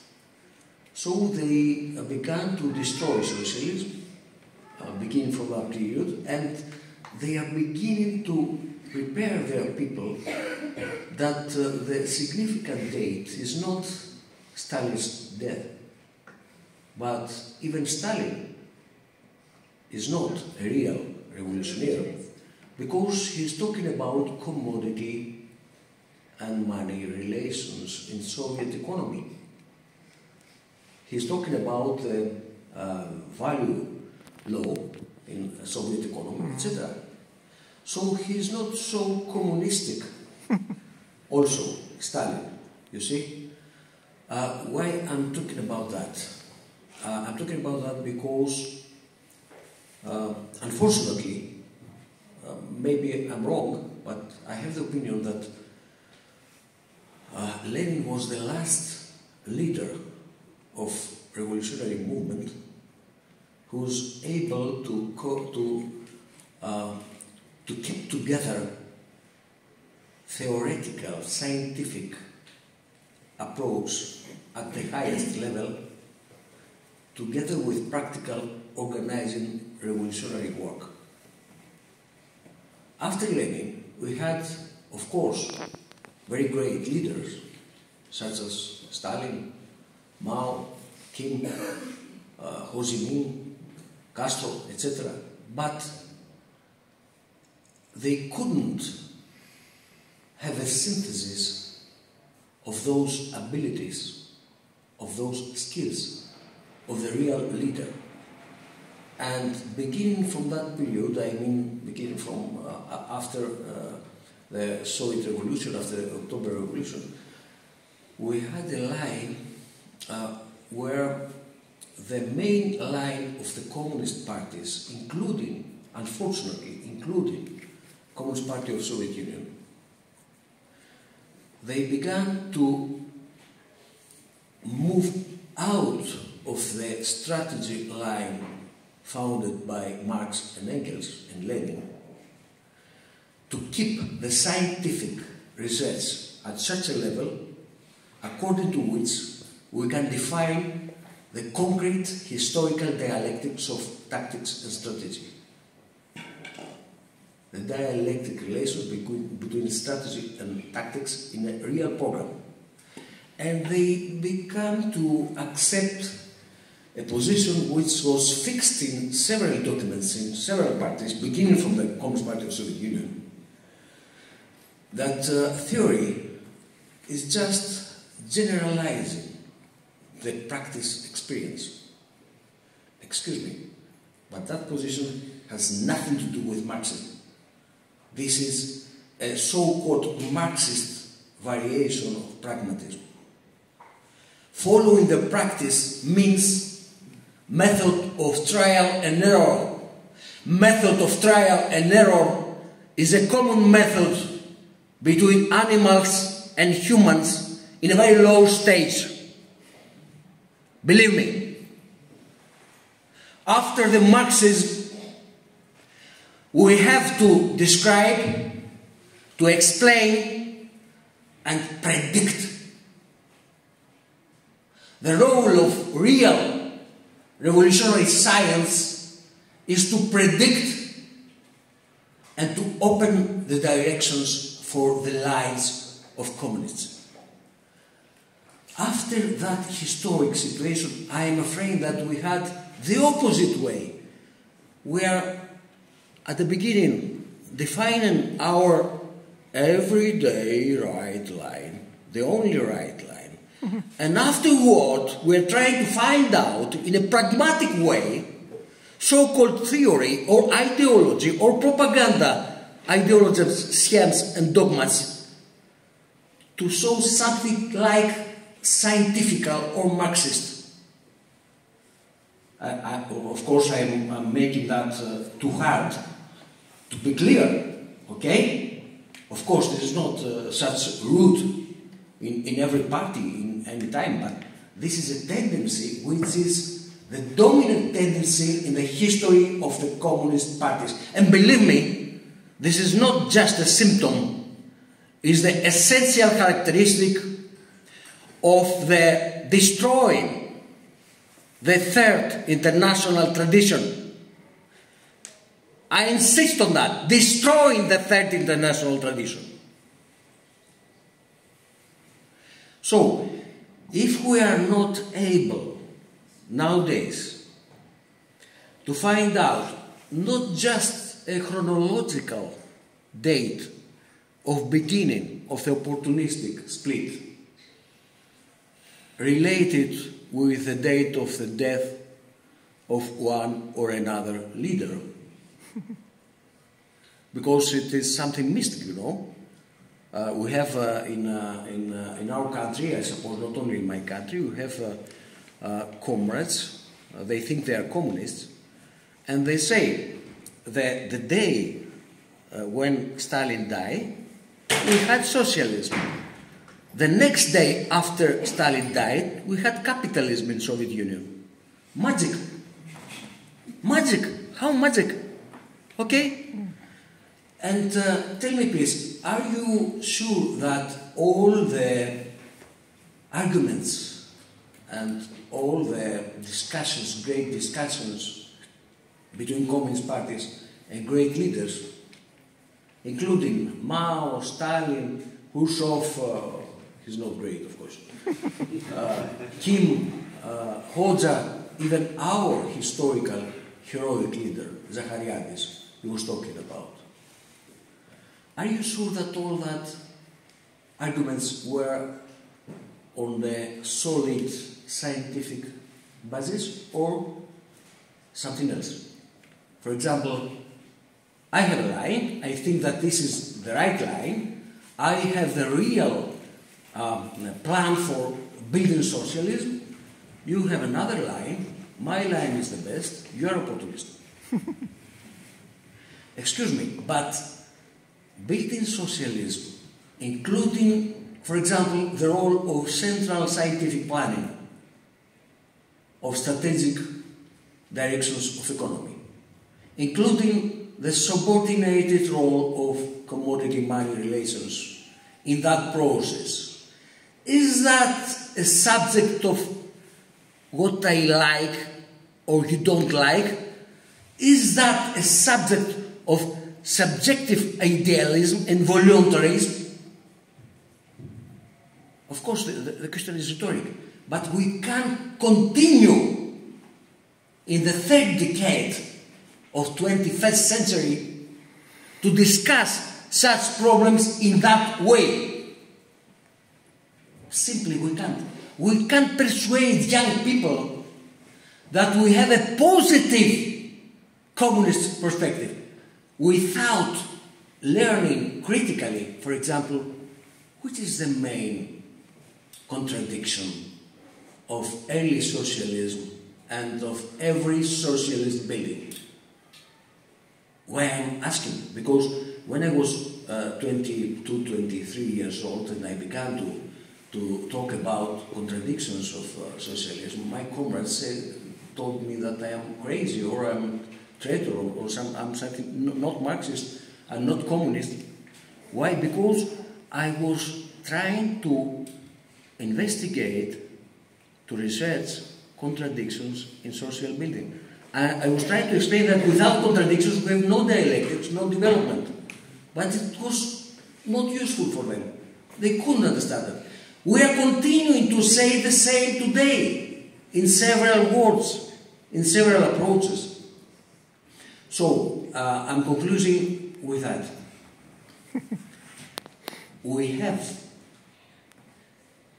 to develop theory in similar way, not in the same. The situations are never the same. The situation is not the situation of 1940 because I like it.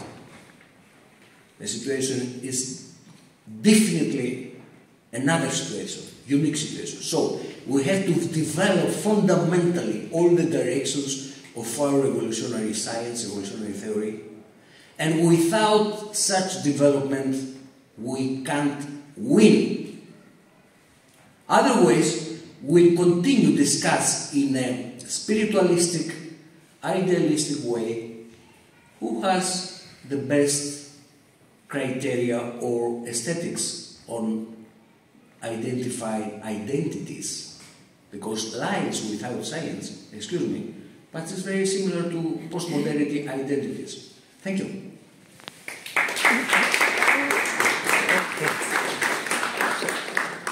Okay, just one thing. We have a lot of people wanting to say something, so maybe we can keep it to 2 to 3 minutes. The person standing in the back. Excuse me, please.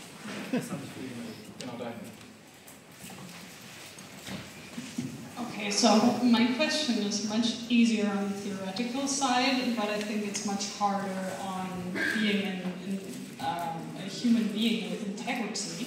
And I wanted to use this opportunity to ask someone who's a little bit older and a little bit more experienced. I have a question where I am split in two as well. How to handle politics or action in one's own country in contrast to international politics and the struggle for international socialism, and basically how to emotionally integrate it without being completely in desperation, which is something that is very hard for me. I know anger is a very constructive emotion sometimes, but it's hard, especially in Germany. It's very, very hard for me. Sasha?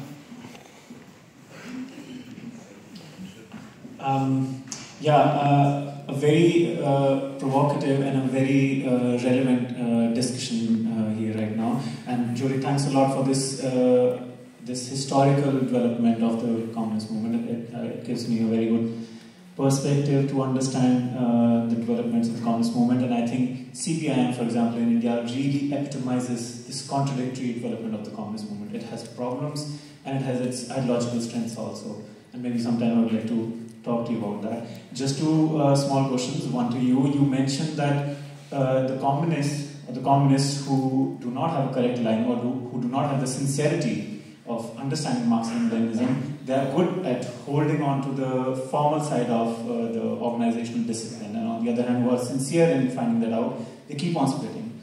Why is that? To Patelis, can you explain once again what was the tradition of the Third International which was destroyed, and how was it destroyed? I could not fully understand that. Maybe the second question you can communicate together after the talk, because we have so many people raising their hands. Tini was the next one. That's a lunch chat. Thank you very much for your speech, Joti. I wanted to ask you, you've talked a lot about SolidNet, and what is W.A.P? So is it the answer, the anti-SolidNet platform, or what are you aiming for? I didn't really get that. Maybe I was missing it, but I don't know. Yeah, maybe you could answer some questions of who's getting in there, how you're selecting them, and how your interaction is, and everything. And the main aim. I'm worried to take too much time and leave the people on the floor, so let everybody speak and say whatever. I'll sum up as much as I can at the end, maybe. Comment next to Tini. If you let me go, I'll take it. I have one comment to Comrade Saitor. You said you were told many books recommendation you got right. If, against your question, you are recommended a book, so this person does not understand it. Okay, that was just a comment. And second, I have two questions. One is regarding the international communist movement. Do you think that the trade unions or the communists in the North, by enforcing the degrowth in the North, can help better the comrades and workers in the South? So that's one question. Second question is, recently we have seen the split in the left due to the conflict between Russia and Ukraine. And do you also say that a similar phenomena could occur when China and India come in conflict, because there is also a ticking bomb. And last year we saw that both countries came closer to war and or hard conflict. Thank you very much. Jasper? Yeah, thanks for this interesting talk. I want to pick up some points that Dimitris Patelis made. So I think when we talk about the Khrushchev revisionism, then of course this was a great overview you gave, but we have to look at it in a Marxist way, and this includes to look at the economic relations and the economic developments in the Soviet Union and in the world in this time. And I think yesterday in the workshop of Patelis we had a nice point. We had in the 60s, 70s, we had this new development of this new imperialism where we had such a kind of socialization of the means of production that is from bourgeois described as globalization, that was necessary to produce the most advanced technologies. So we had a situation where the West was developing the most advanced technologies and in a working division over the whole planet, right? And at the same time, the Soviet Union barely organized this kind of working division over its over the socialist camp, right? And the DDR, for example, had great problems developing the most advanced technologies by its own, but it had to. They had to get a huge amount of dollars to buy advanced machines from the Japanese, and this led to problems in the DDR itself. So all these developments have to be taken into account, and when we understand the mistakes, then we can take about the things that are developing in China right now. And they took a different path. They made themselves part of the globalization, tried to control it, and obviously are on a different path and might succeed. So I think this is a very important point. And of course, to understand all these things on a very fundamental basis, we need a very, very developed kind of scientific work in our roles. And this leads me to my next point. How do we organize this work?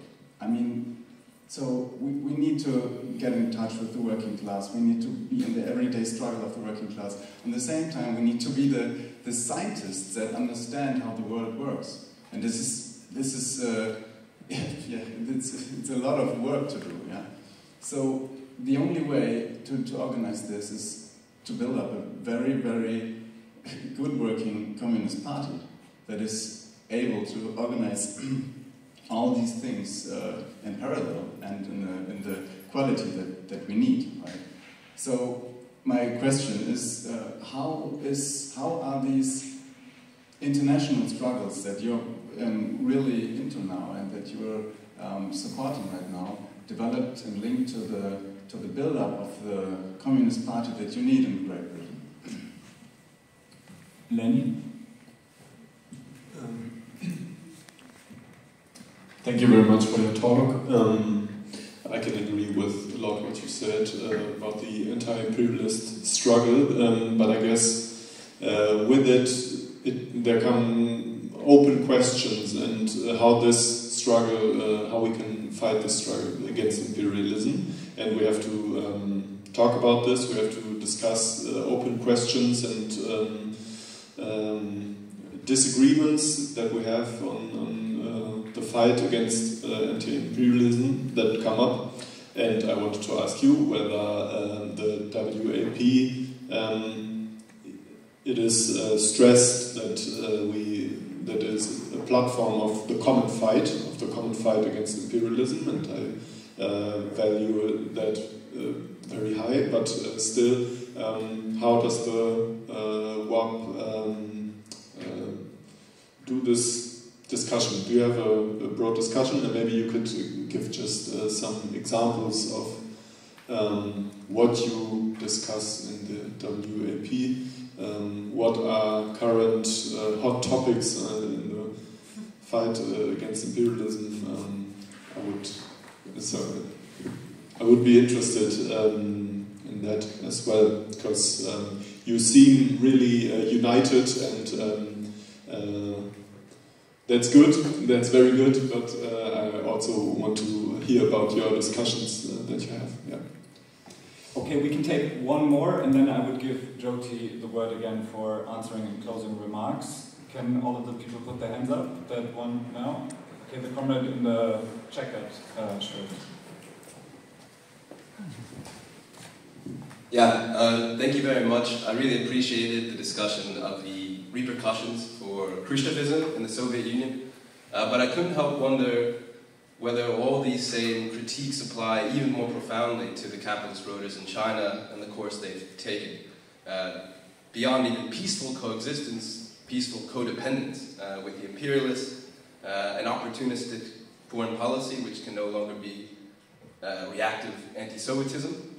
And when we consider this balance of forces in the world, the capitalist rotors and their followers in China, in the former Soviet Union, the ruling class there are precisely those who dismantled, plundered socialism, and have maintained power mainly by exploiting those populations and making that wealth flow back to the West. And I thought about, there's a comment by Samir Min, he said that the comprador bourgeoisie and the national bourgeoisie are not two different classes, but two tendencies within the same class. And that hangs on the balance of forces within and without a country. It seems to me when we think about the national bourgeoisie now, we're imagining the kind of national bourgeoisie that was possible in the balance of forces that existed during the Cold War. But when there's no longer this socialist camp to create these material conditions for the kind of national bourgeoisie that we would potentially form alliances in the anti-imperialist struggle previously, is this something we need to take into consideration? Because I appreciated Joti's comment yesterday that there's this fantasy, I think, common in Germany of a national bourgeoisie here in Germany even that we could hang on and to put our hopes in them.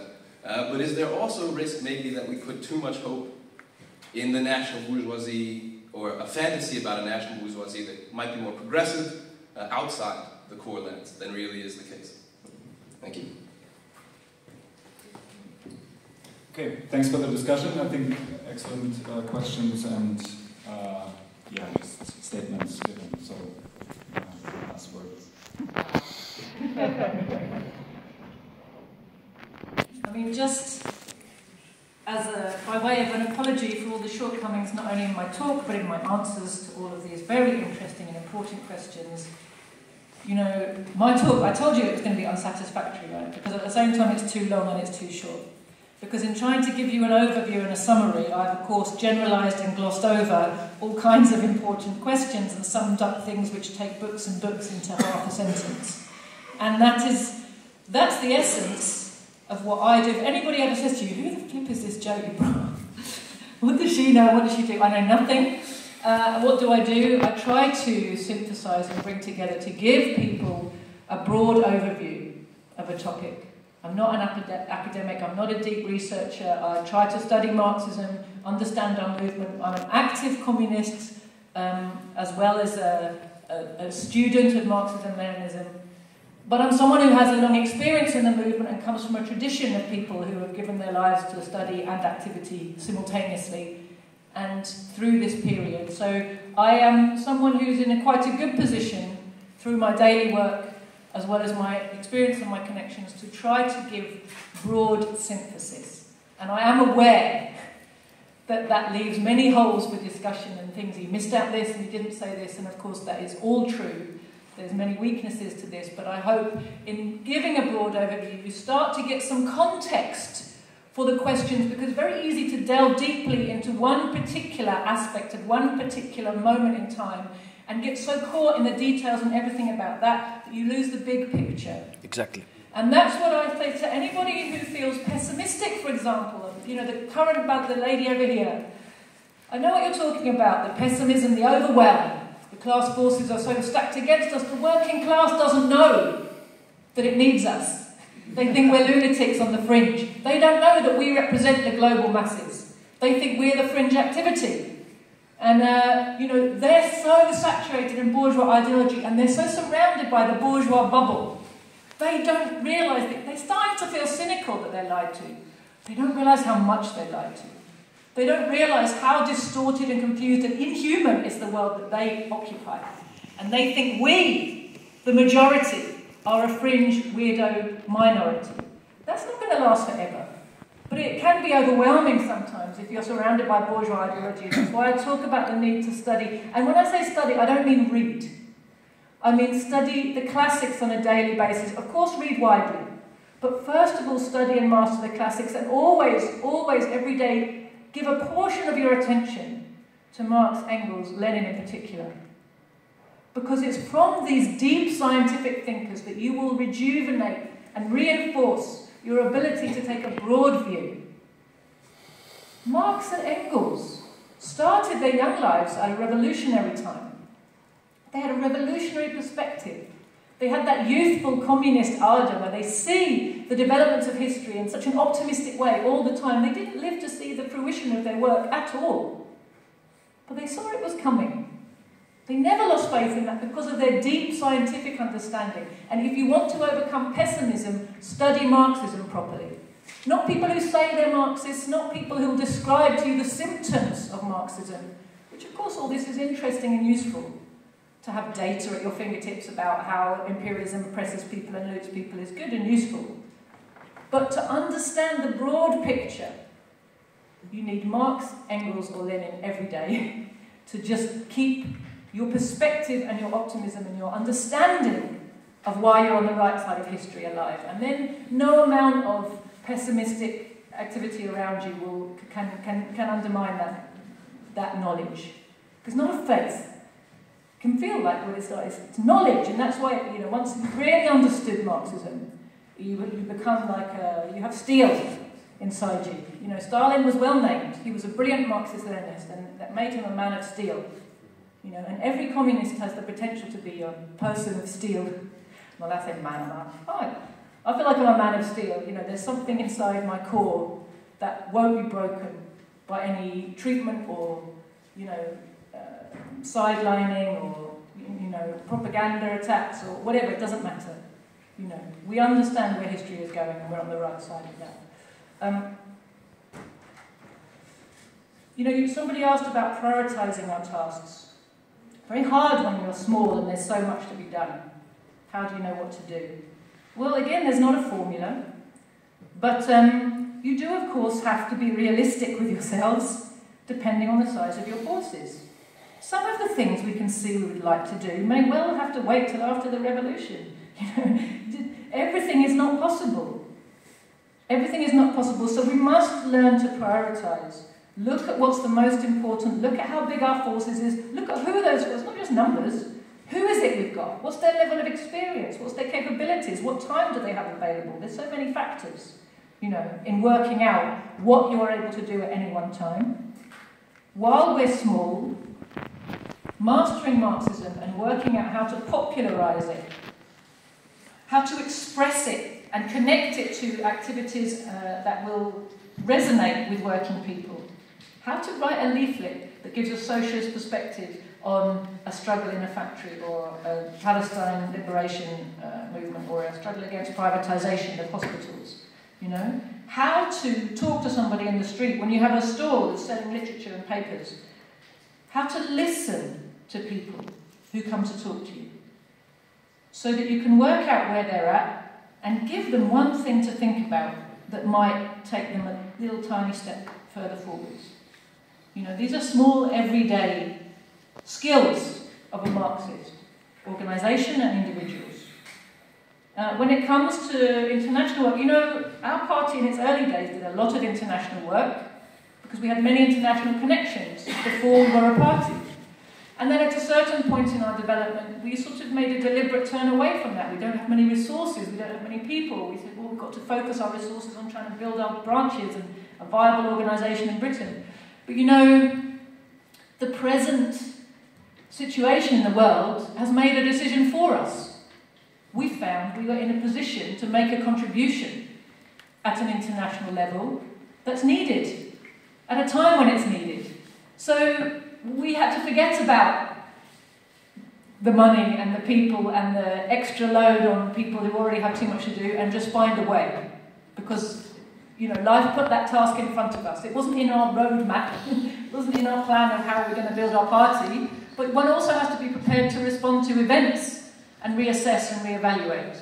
So, you know, there is an element of responding to life and seeing what happens in our work alongside our general theoretical overview. And we have to always be balancing the two, looking at what's happening right now and working out how you respond to that, whilst bearing in mind your longer-term goals and what resources you have and all the rest of it. You know, so I'm afraid there's no easy answer to these questions. But learning to see the fundamental, the primary, and let go of all the wish list and the nice-to-haves, or allow them to be secondary. You know, prioritising your activities is very important. And it's the only way you're going to maintain your sanity as well. What is the platform? No, we're not the anti-solid net. We were not formed in opposition to anybody. We were formed in response to a need that was not being met. That's a different thing. Have we found ourselves, as a result of our formation, attacked? Yes. With good reason. We threaten a control of communist forces which keeps them paralysed. Exactly. Do we want to threaten that? Of course we do. We didn't found ourselves to oppose SolidNet, but of course that's how it's ended up. Because what we founded ourselves to do is practically reinforce the growth, development, and hopefully contribute to the victory of the anti-imperialist camp at a crucial period. When this is the fight of all fights, friends. We've been waiting all this time for revolutionary situations, and they're starting to develop right in front of us. That's right. And everyone's sitting on their chair going, oh, look the other way. Not quite ready. Oh, this is a war between imperialists, nothing to do with us. No. No. Look around. This is urgent now, and this question has to be responded to. It wasn't being responded to. And this old way of turning up to conferences and delivering papers that say opposite things and going home again, and nothing changes, and we come back and do the same thing in a year's time, and again in another year's time, and meanwhile, the real activity is happening in the world, and the communists are sat in the corner having professional debates, academic debates once a year. Is this what Marxist science teaches us? Is this why there's 95 volumes by Marx, Engels and Lenin on the walls of my room so I can point to them and say I'm a Marxist? What's in the bloody books? Pardon my French. Yes? Actually, it's probably more German, isn't it? There you go. We swear in German in England. How do we find people? Well, we look for people who look like they want to do something, and they find us also. We wrote the Paris Declaration to embody and summarise what we see as the primary division in the world today. We hope it speaks for itself. That's the primary basis on which we ask people to come towards us. Does this agree with your idea of what's happening in the world today? On this basis, are you prepared to unite with us in joint action to bolster the forces of anti-imperialism? Will you take this programme to the masses in your country? Yes? Not come here and sign a piece of paper and go home and come and see us at the next conference. Is this a line, is this a banner that you are prepared to take to the streets in your country to help educate the workers where you live about what's happening in the world? All of our stalls, we're a very small party in Britain. We have minimal connection to the working class right now. But we do what we can to grow that on the basis of telling them the truths they need to hear. We have made a leaflet of the Paris Declaration, explaining where it came from and why we support it, and we put it on all our stalls. When we have a stall, we also put up a platform banner. We try to connect this analysis with people that we meet. Show it to them, talk to them. A leaflet you can give for nothing to anybody who talks to you. We take it to anti-war meetings, along with people who'll stand up from the floor and say, our anti-war movement, the first demand of the so-called peacemakers is Russian troops out. And the only people who are going to tell the well-meaning souls who turn up to those meetings that Russian troops out means NATO forces in, means Nazis in, means Donbass massacre in. The only people who will tell the peace lovers of Britain these hard truths are us. So we take our platform leaflet and we take our people into their meetings and we intervene and we try in whatever way we can to connect these difficult truths with the workers of Britain in whatever way we can. And we know that life is going to prove us correct. Remember, when you're feeling overwhelmed, number one, you're with the global majority. Number two, the forces of history are bolstering us every day. Our momentum is growing. The momentum of the other side is causing decay, demoralization, fracturing and falling apart. And if you want to see a proof of how these forces develop unseen and then burst out, only look at Palestine right now.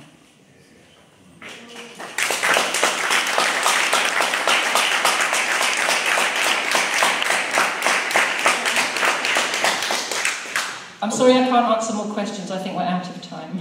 Right, I'm afraid we'll have to leave it here because we're already 7 minutes over the time. But it was extremely interesting, so we thought it was worth it. Please give a warm round of applause.